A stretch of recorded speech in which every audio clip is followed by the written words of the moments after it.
Pan heat करून घेतलाय. 2 चमचे धने, अर्धा चमचा बडीशेप, अर्धा चमचा जिरं, 5 ते 6 काळी मिरी, 3 लवंगा, अर्धा इंच दालचिनीचा तुकडा. सर्व साहित्य रोस्ट करून घ्यायचे. रोस्ट झालेले साहित्य आपण काढून घेऊया. त्याच पॅनमध्ये थोडं तेल घालून घेऊया.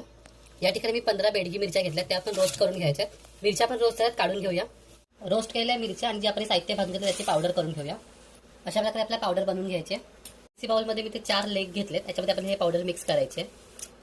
थोडीशी हळद, 1 चमचा लसूण पेस्ट, 1 लिंबाचा रस, चवीनुसार मीठ, मॅरिनेट करून घ्यायचे. थोडंसं पाणी घालून घ्यायचं.